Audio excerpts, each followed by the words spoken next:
We're now into the second day of mourning here in the Netherlands for Peter de Vries, the investigative crime journalist. We are appalled by the apparently arbitrary killing of 9 activists in simultaneously... Tonight, more bloodshed in Mexico. Another journalist killed this week in the country.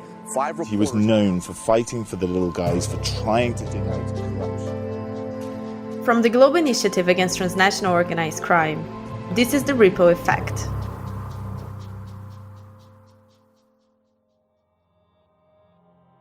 This is the Ripple Effect, and I'm your host, Paula Oliveira. In many parts of the world, assassinations have become a daily occurrence.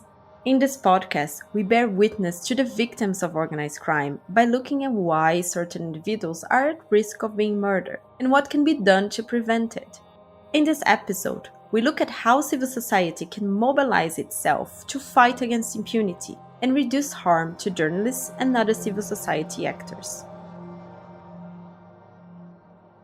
My mother described herself as a political commentator, as a columnist. Andrew Caruana Galizia is co-founder of the Daphne Caruana Galizia Foundation and son of journalist Daphne Caruana Galizia. She led the work in Malta on the Panama Papers. So she was the first journalist to discover that 2 members of the Maltese government owned Panamanian companies that were sheltered by trusts in New Zealand at a time when the government itself was on a mass privatization drive, including the privatization of Maltese citizenship and the privatization of healthcare and energy generation in Malta.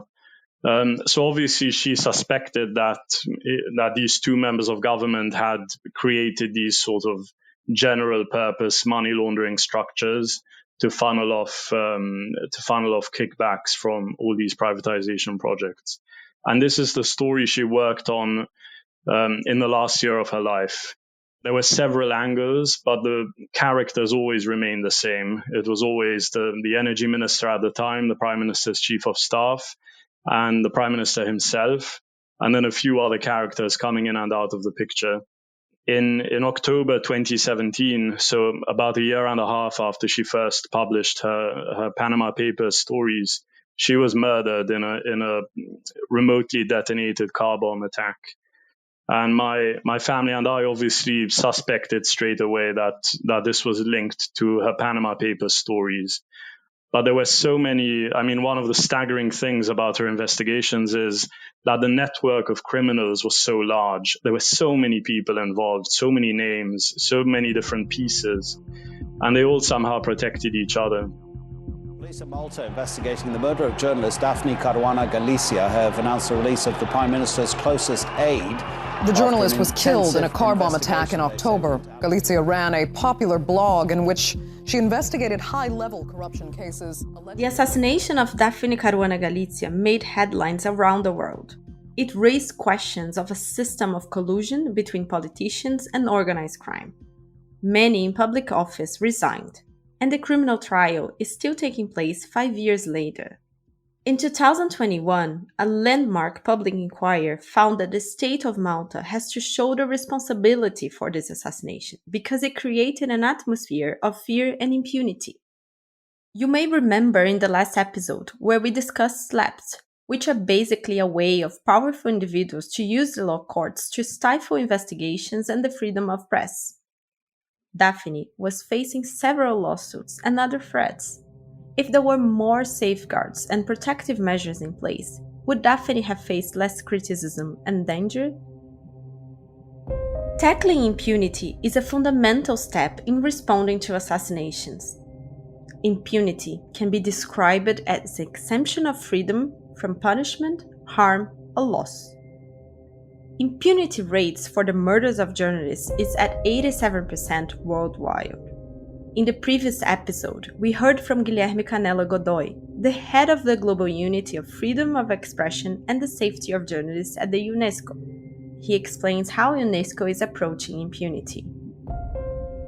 We realized that in terms of the impunity issues, the judicial operators, judges, prosecutors, they are key in this equation. So UNESCO has launched with several partners a few years ago what we call the Judges Initiative. And we have already reached and trained more than 17,000 judges, prosecutors, and other judicial operators in 60 countries. This is having an impact. There are very interesting and positive recent decisions in terms of fighting impunity in different courts in different countries, and this hopefully will become a more present trend for the upcoming years.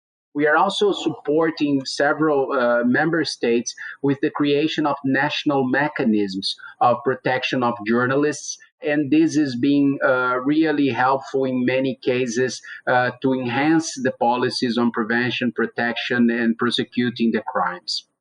It's also important to involve the judicial players themselves. So we have been noticing that this work of actually improving and enhancing our dialogue with the courts, with the regional human rights courts, is also having interesting results. For instance, just in the last couple of years, the Inter-American Court of Human Rights have took very interesting decisions in terms of fighting impunity in the cases related to killings of journalists in the region. One is the famous case of Vladimir Herzog in Brazil, and the other one is Nelson Carvajal in Colombia.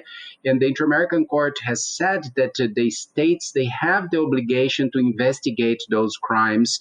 And so this is very interesting as a trickle-down effect in terms of applying this international jurisprudence in national grounds. So this work with judges and prosecutors, even to establish specific protocols to investigate those crimes, is really paramount to change the situation. So what else can civil society do to tackle these high impunity rates?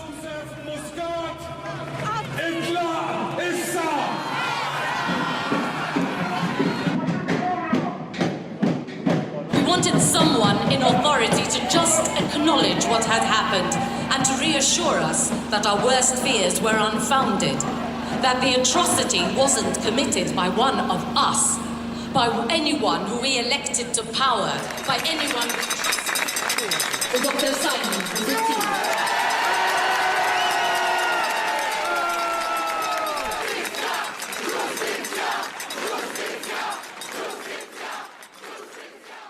Andrew's story demonstrates the power of families, activists, and community groups when they work together to campaign against impunity.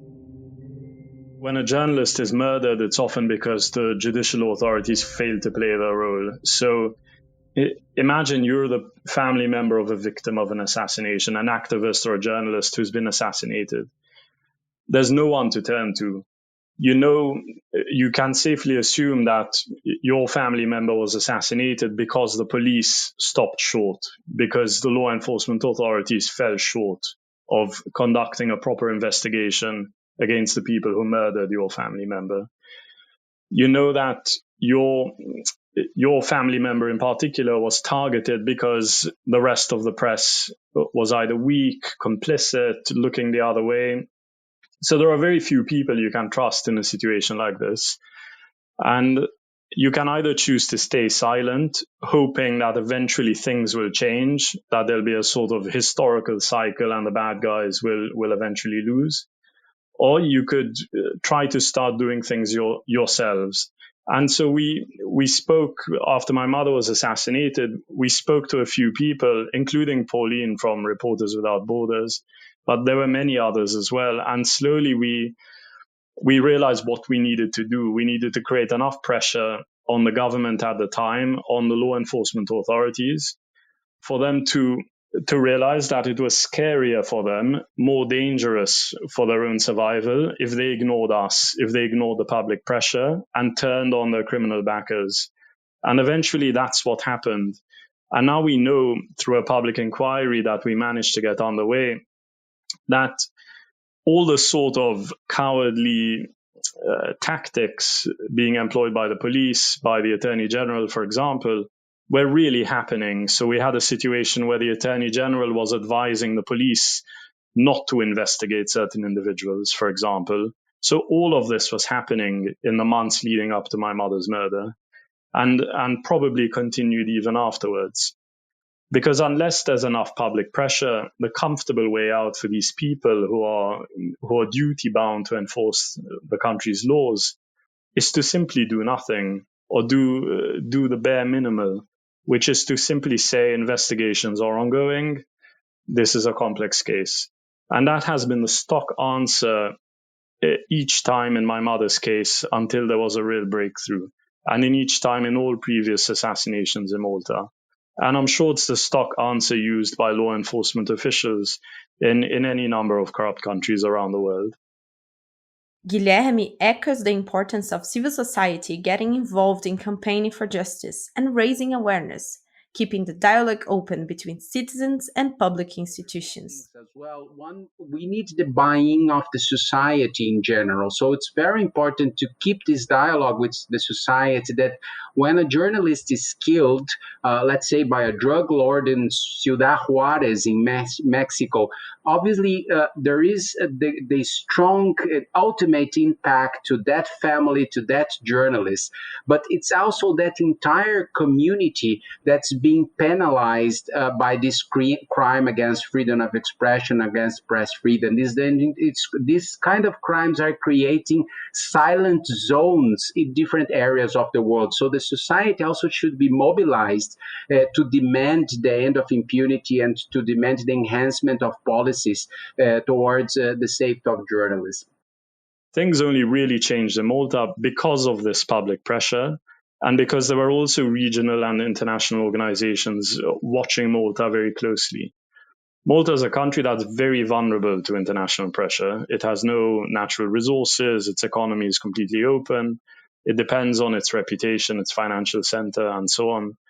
Obviously, in countries like Russia and Azerbaijan, international pressure is less effective, but it still helps. At the very least, it gives comfort to family members of victims. It gives them the courage to continue speaking out. It gives comfort to the journalists who continue doing their work, even though they've seen several of their colleagues already murdered. So it always helps in one way or another. It's never going to be the one thing that will end impunity, but it's essential to support domestic efforts. If there are no domestic efforts, then it's going to be very difficult for anyone to do anything to help. But one important thing to say is that, as Guilherme said, there are big differences between countries.